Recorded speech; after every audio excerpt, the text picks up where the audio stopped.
এটা হলো কম্পাসের মাধ্যমে কীভাবে জরিপ করে। কম্পাস আমরা স্কুল লেভেলে কম্পাস করছি, দিগদর্শন যন্ত্র করছি, যে একটা চুম্বক ঝুলিয়ে রাখলে উত্তর দক্ষিণে থাকে, তাহলে উত্তর দিকে উত্তর মেরু, দক্ষিণ দিকে দক্ষিণ মেরু, এবং এইটার সাপেক্ষে আমরা পূর্ব পশ্চিম বা কোনটা কোন দিকে যায় সেটা আমরা বুঝতে পারি।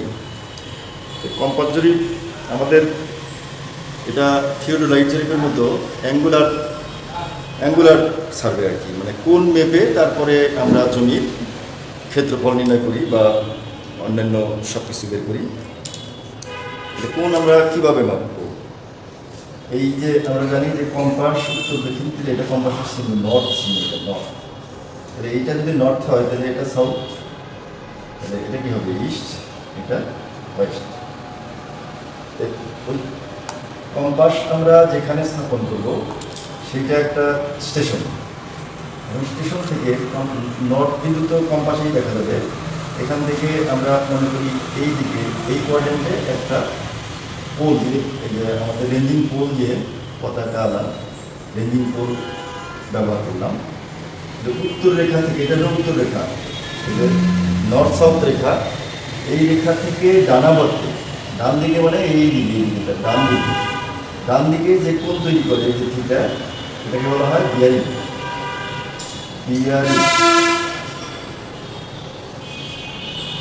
কম্পাস জরিপের মেইন জিনিস হলো বিয়ারিং মাপা, অর্থাৎ শিকল রেখা থেকে, এটা শিকল রেখা আর এটা হলো উত্তর রেখা। শিকল রেখা এবং উত্তর রেখার মধ্যবর্তী যে কোণ, অবশ্যই এটা ডানাবর্তে। আমরা যদি বাম দিক থেকে এই দিক দিয়ে আসি তাহলেও তো কোণ হবে, কিন্তু এই কোণ না, ডান দিকের কোণটাকে বলতেছে বিয়ারিং। তোমাদের প্রথমে হলো কম্পাস জরিপ কাকে বলে।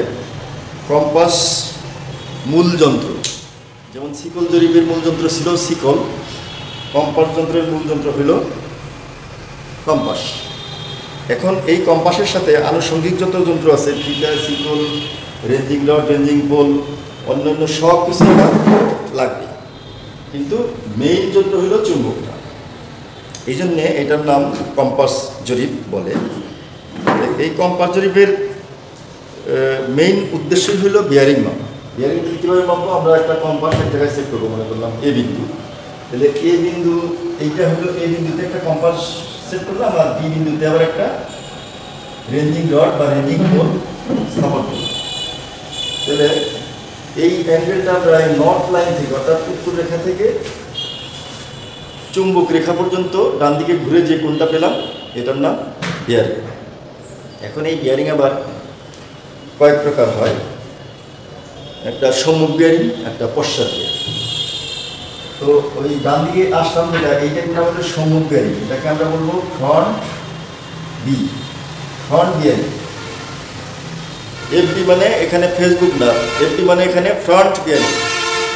উত্তর রেখা থেকে শিকল রেখা পর্যন্ত ডান দিকে ঘুরে যেটা আমি পেলাম এটা হলো এবি রেখার সম্মুখ বিয়ারিং, এবি রেখার সম্মুখ বিয়ারিং।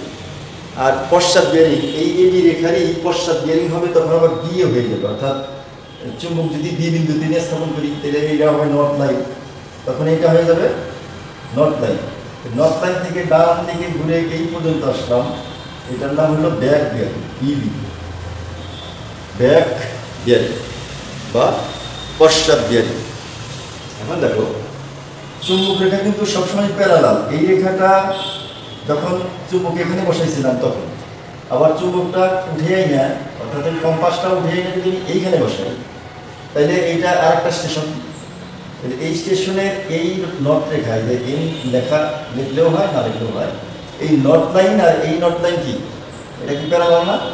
এটা আর এটা প্যারালাল, তাহলে দুইটা প্যারালাল লাইনকে যদি একটা রেখা দ্বারা সংযোগ করা হয় তাহলে এই কানেক্টিং যে এইটা তোমার এখানে এবি রেখা, এবি রেখার বিয়ারিং যদি মনে করো এটা 45 ডিগ্রি, এটা ধরে নিলাম আর কি, তাহলে এই বি এ রেখার অর্থাৎ এবি রেখার সম্মুখ বিয়ারিং হলো 45 ডিগ্রি, সামনের দিকে যেটা পেলাম, আর পিছের দিকে যেটা পেলাম এটা হবে হলো ব্যাক বিয়ারিং, এটা হয়ে যাবে 180 ডিগ্রি বেশি। তারপরে 180 টাকে 45 যোগ করলে কত হয়? 225 ডিগ্রি। দেখো এই কোণটা এই কোণের সমান, তাহলে এই যে এই কোণটা হলে যদি 45 হয়, আর এখান থেকে এইখান পর্যন্ত তো 180 না, 180, 180 আর 45 মিলে 225। তাহলে সম্মুখ বিয়ারিং এবং পশ্চাৎ বিয়ারিংয়ের পার্থক্য কত পেলাম? 180 ডিগ্রি। যে এটা 180 বিয়োগ করলে পেলাম 45, অথবা এইটার সাথে 145 যোগ করে পেলাম 225। তাহলে এইটা হলো পশ্চাৎ আর এইটার সম্মুখ।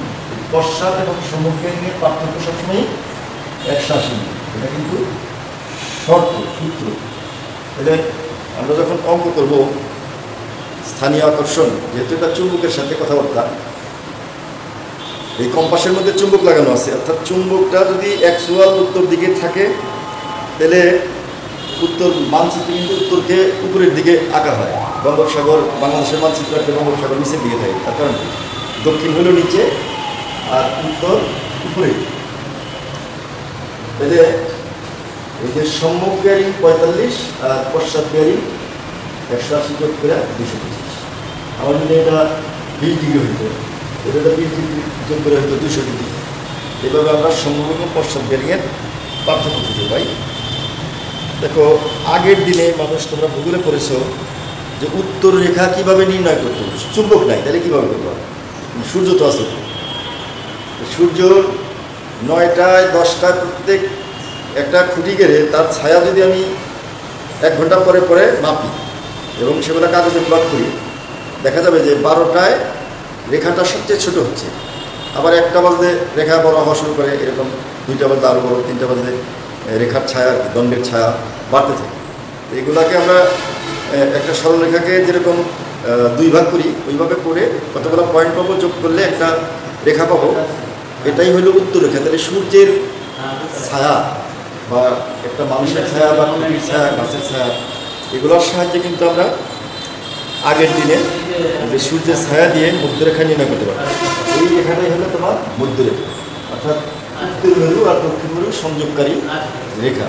এটা যদিও পৃথিবীর ভিতর দিয়ে গেছে, মাটির ভিতর দিয়ে, এটা কাল্পনিক, এটা তো দেখা যায় না।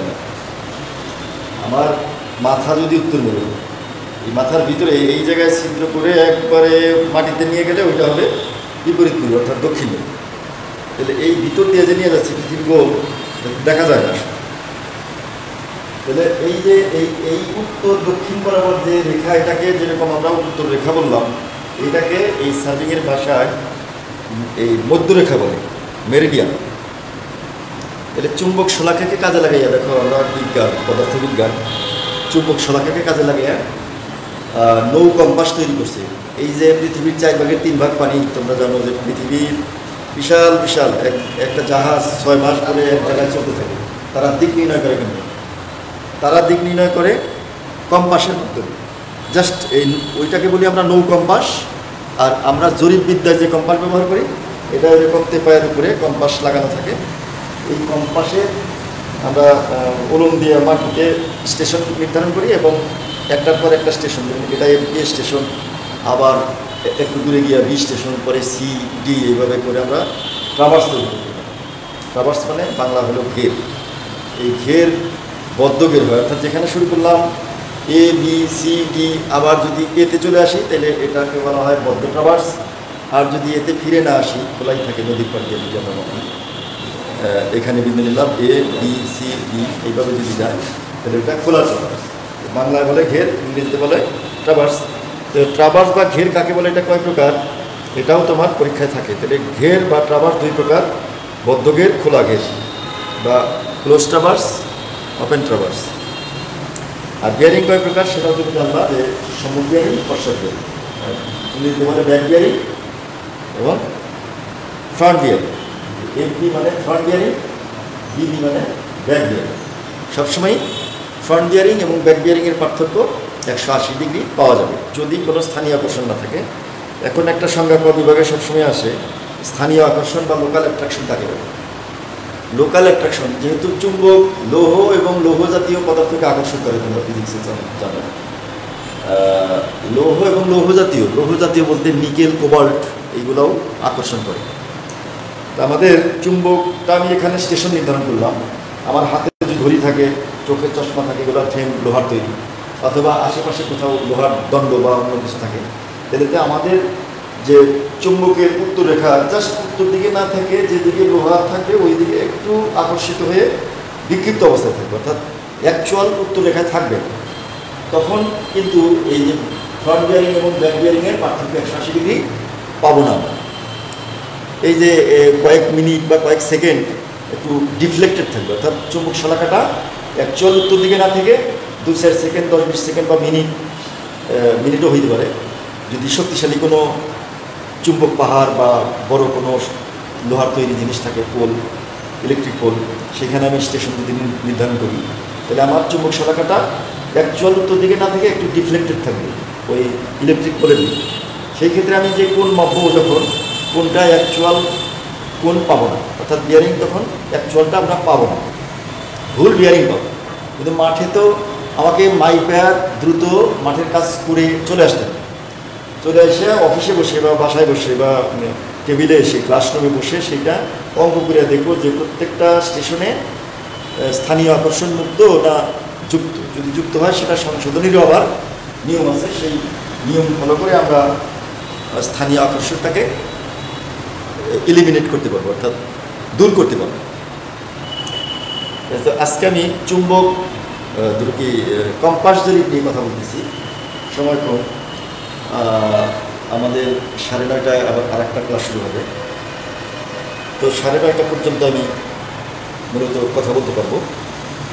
এই জন্যে শিকল জরিপ নিয়ে তোমাদেরকে আমি আগে কথা বলছি এবং একটা ধারণা দিয়েছি। তোমরা বই পুস্তক সংগ্রহ করে শিকল জরিপের ভুলভ্রান্তি আছে, যেগুলো থিওরি নিজেরা পড়লেই পারবা, যেমন শিকল জরিপের বাধাবিঘ্ন আছে, ভুলভ্রান্তি আছে, এগুলো কিন্তু থিওরি তোমরা পড়ে বই পড়ে শিখতে পারবা। এই জন্য আমি কম্পাসের একটু ধারণা দেওয়ার জন্য আসছি আজকে।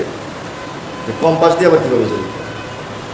কম্পাস হলো মূলত কোণ মাপ, কোণ মাপার আরও ইনস্ট্রুমেন্ট পাবা। তোমরা যখন সার্ভিং 2 করবা, 3 করবা, অ্যাডভান্স সার্ভিং করবা, তখন কোণ মাপার ইভেন কি অ্যাস্ট্রোনমিক্যাল সার্ভে যখন করবা, রাতের বেলা একটা নক্ষত্র থেকে আরেকটা নক্ষত্রের কোণ কীভাবে মাপে টেলিস্কোপ দিয়ে, সেই কোণ মেপে ত্রিকোণমিতির সাহায্যে, ত্রিকোণমিতি তো আবার 2 ধরনের, একটা প্লেন ট্রিগোনোমেট্রি আর একটা স্ফেরিক্যাল ট্রিগোনোমেট্রি। তোমরা জানো যে প্লেনের সমান্তরালের উপর একটা ত্রিভুজের 3 কোণের সমষ্টি 180 ডিগ্রি, কিন্তু পৃথিবী তো কার ফুটবলের মতো গোল এরকম। তো কার জায়গায় যদি 3টা বৃদ্ধি নাও, তাহলে যে ত্রিভুজ হবে এটার নাম হলো গোলকীয় ত্রিভুজ। এই গোলকীয় ত্রিভুজের 3 কোণের সমষ্টি তারা 180 ডিগ্রি হবে না, কমও হয় বেশিও। আমরা সমুদ্র একটা জাহাজ চাইতে যেতে দেখা যায় কিছুক্ষণ পরে হারিয়ে যায়, অর্থাৎ পানি কিন্তু এরকম গোল, মধ্যাকর্ষণ বলের কারণে পানিটা আটকে থাকে, পৃথিবীর কেন্দ্রের দিকে টানে, এই জন্য পড়ে না। কিন্তু আসলে তো এই যে এত পানি, এগুলা কিন্তু কার জাহাজ দূরেরটা দেখতে পাই না কেন, ওটা দিক, আমাদের যে দর্শন রেখা, এটা দিক চক্রবাল রেখা, এই রেখার নিচে চলে যায়, এই জন্য আমরা দেখতে পাই। এটা দিয়ে প্রমাণ হয় যে পৃথিবী গোল। এখন পৃথিবীর বক্রতাকে আমরা যখন সার্ভিংয়ের প্রথম পাতায় করছিলাম, যে সার্ভিং প্রথমে 2 প্রকার, একটা হলো জিওডেটিক মানে আর একটা প্লেনিং। অল্প জায়গার মধ্যে যদি জরিপ করি আমরা, সেটাকে প্লেন ধরি, মানে সমতল ধরি। কিন্তু বড় জায়গা যখন জরিপ করবো, তখন আমরা পৃথিবীর পৃষ্ঠটাকে কাত ধরে করতে পারি, সেখানে তখনও গোলকীয় ত্রিভুজের কথা আসতে পারে। আর ছোটো জায়গার মধ্যে করলে সমতল ত্রিভুজের ফর্মুলা দিয়েই আমরা সেগুলো বের করতে পারি।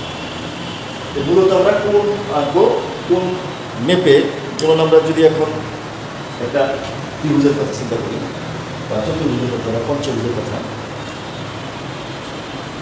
তাহলে এই যে এটা মনে করা যায় একটা পঞ্চভুজ। পঞ্চভুজের তো স্টেশন 5টা,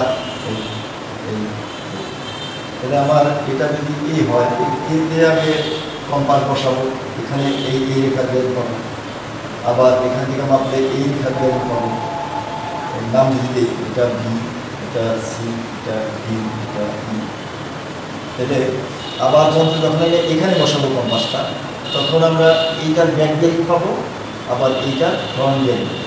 আবার যন্ত্র যখন আমরা এইখানে বসাবো, তখন আবার এটার ফ্রন্ট বেরিং পাবো, এটার ব্যাক বেরিং পাবো। আবার যন্ত্র যখন এইখানে বসাবো, তখনও আমরা এখান থেকে এটার বেরিং পাবো, আবার এখান থেকে এটার বেরিং।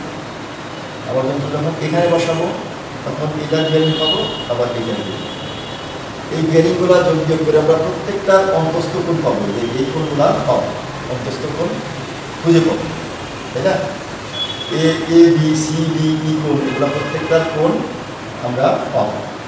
তাহলে এই 5টা কোণের সমষ্টি কত? এটা ফর্মুলা আছে, এই 2n - 4 × 90 ডিগ্রি, এই অন্তস্থ কোণের ফর্মুলা। তাহলে এই অন্তস্থ কোণ ফর্মুলা এটা, এখন এটা 5 বাহু, তাহলে 2 × 5 = 4 × 90, তাহলে 5 × 10 = 4, 6, 6 × 54, 540 ডিগ্রি। তাহলে পঞ্চভুজের ভিতরের কোণের সমষ্টি 540 ডিগ্রি। কীভাবে পেলাম? এভাবে। এখন যদি তুমি ত্রিভুজের কথা, ত্রিভুজের কোণ কয়টা? 3টা, তাহলে এর মান 3, তাহলে 2 × 3 - 4, 6 থেকে 4 গেলে 2, এটা 90 দিয়ে গুণ করলে কী হবে? 180 ডিগ্রি, তাই না? এই যে ত্রিভুজের 180 ডিগ্রি, চতুর্ভুজের 360 ডিগ্রি, পঞ্চভুজের 554 ডিগ্রি, ষড়ভুজের ওইরকম আমরা বের করতে পারবো।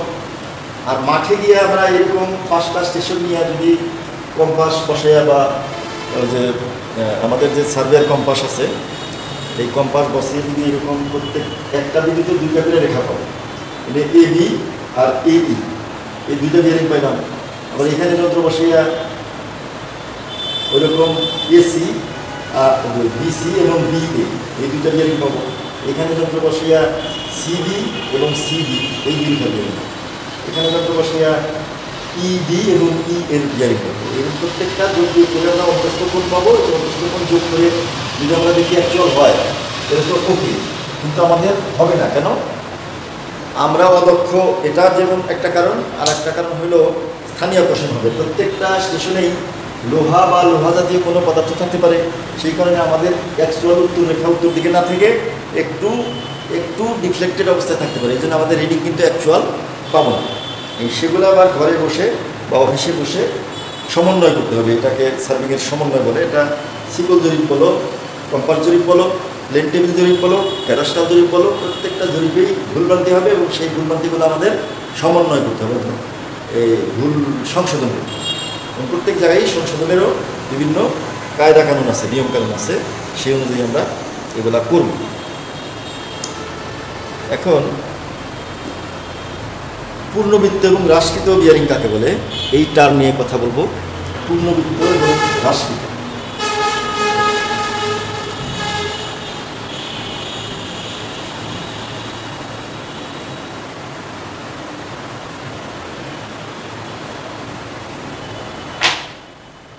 আমরা বিয়ারিংকে দুইভাবে বা দুই পদ্ধতিতে উপস্থাপন করতে পারি।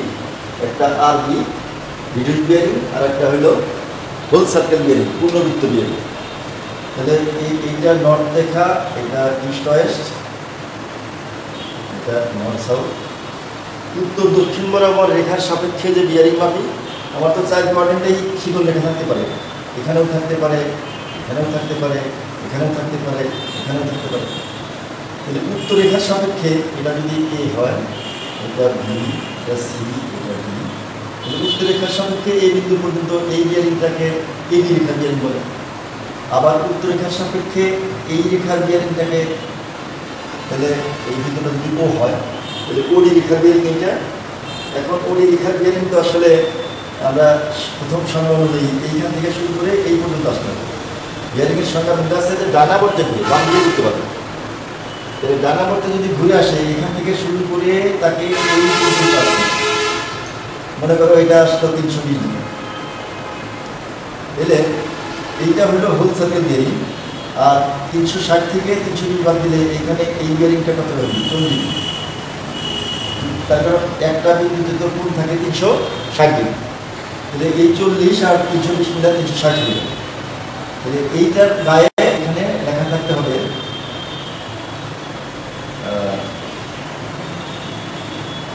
North West. এইটা 40-এর গায়ে NW লেখা থাকে। তার মানে 40 ডিগ্রি নর্থ ওয়েস্ট, অর্থাৎ নর্থ থেকে ওয়েস্টের দিকে। আবার এইটার যদি থাকে, মনে করে এটা 40 ডিগ্রি বা 45 ডিগ্রি, এটা হইল east north east, north east. তাহলে এই 45 ডিগ্রি নর্থ ইস্ট, অর্থাৎ নর্থ থেকে ইস্টের দিকে। গায়ে এরকম যদি লেখা থাকে, যেমন এইটা এই বি, এখান থেকে বিয়ারিং যদি আমি মাপি তাহলে মনে করো এটা 120 ডিগ্রি। আবার যদি এই সাউথ থেকে এখানে যাই তাহলে 180 থেকে 120 বাদ দিলে এটা হবে 60 ডিগ্রি। তাহলে 60 ডিগ্রি সাউথ ইস্ট, সাউথ থেকে ইস্টের দিকে গেছে কয় ডিগ্রি? 60 ডিগ্রি। আর এখানে নর্থ থেকে ওই রেখা পর্যন্ত আসছে, এটা কয় ডিগ্রি? 120 ডিগ্রি। তাহলে এইটাকে বলা হয় হলো হোল সার্কেল বিয়ারিং, ঘুরে ঘুরে আসবে। আর এটাকে বলা হয় হ্রাসকৃত বিয়ারিং। দুইটাই কিন্তু এক। আমি যদি এই ও বি রেখার বিয়ারিং এইভাবে প্রকাশ করি, এটাকে বলা হয় হ্রাসকৃত বিয়ারিং। আর এইভাবে যদি প্রকাশ করি তাহলে এটাকে বলা হয় হোল সার্কেল বিয়ারিং। এটা হলো ডাব্লিউ সিবি।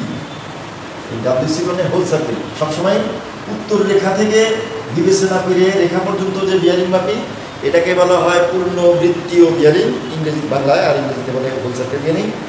আর যদি উত্তর রেখা বা দক্ষিণ রেখা, এই যে নর্থ সাউথ, এই রেখা থেকে যদি কনসিডার করি তাহলে এই বিয়ারিংটাকে বলা হয় হ্রাসকৃত বিয়ারিং। এইটা হলো আরবি রিডিউসড বিয়ারিং, আর এটা হলো হোল সার্কেল। একইভাবে যদি নর্থ ইস্ট এই কোয়ার্ডারেন্টে থাকে, কোনো রেখা যদি এই জায়গায় থাকে তাহলে তার রিডিউসড বিয়ারিং আর হোল সার্কেল বিয়ারিং একই এই জায়গায় থাকে, কিন্তু অন্য জায়গায় থাকলে কিন্তু এক হবে না। যেমন এই রেখার বিয়ারিং যদি তাহলে এই রেখার মনে করো এই বিয়ারিংটা বিল।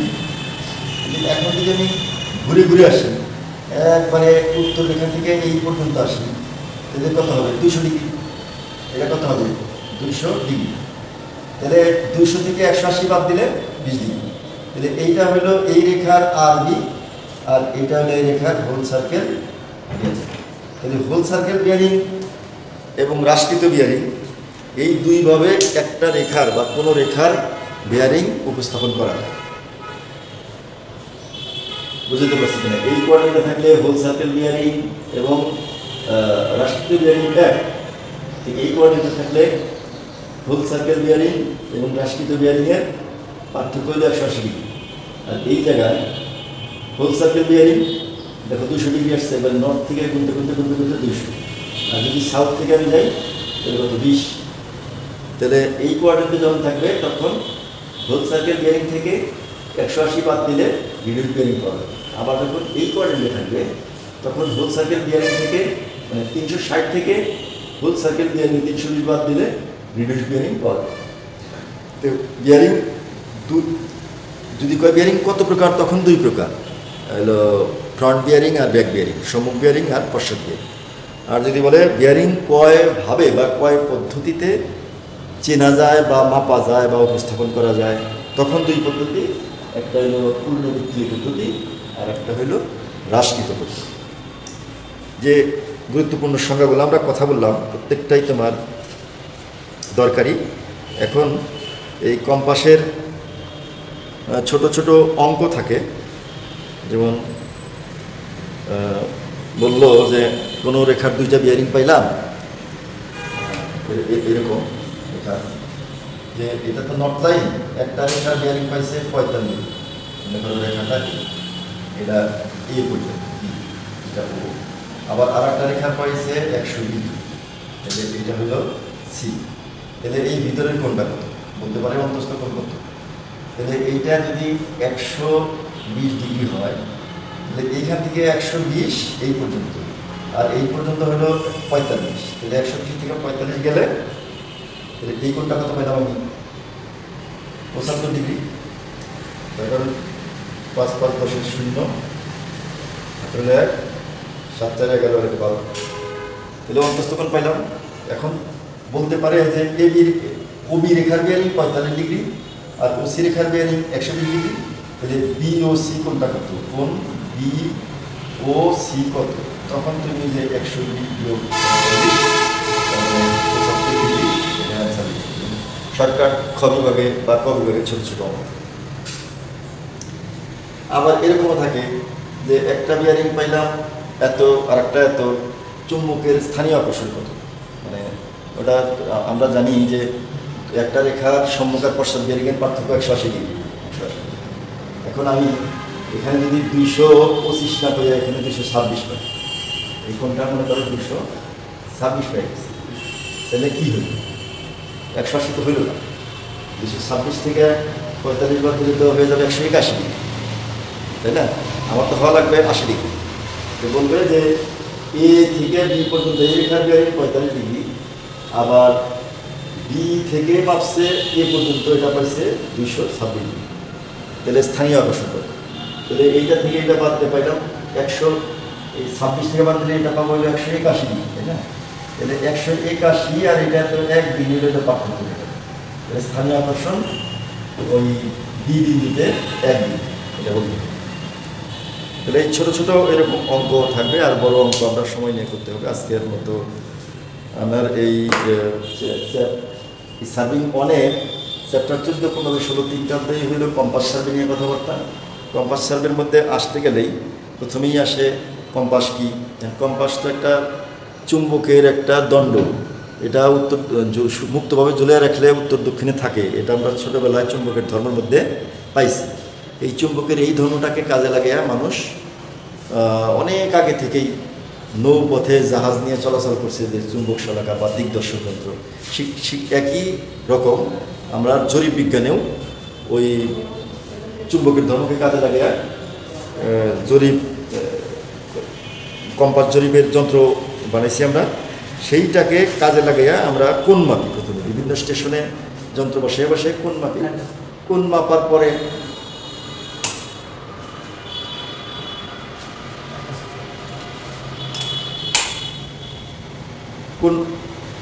কোণ মেপে এই যে কৈনিক জরিপগুলো করলাম আমরা, এগুলোর মাধ্যমে আমরা আবার প্লট করব এবং ওই ইয়ের ভিতরে যে সমস্ত এরিয়া পাবো সেটা আমরা বিভিন্ন ফর্মুলার মাধ্যমে ক্যালকুলেশন করে বের করতে পারবো।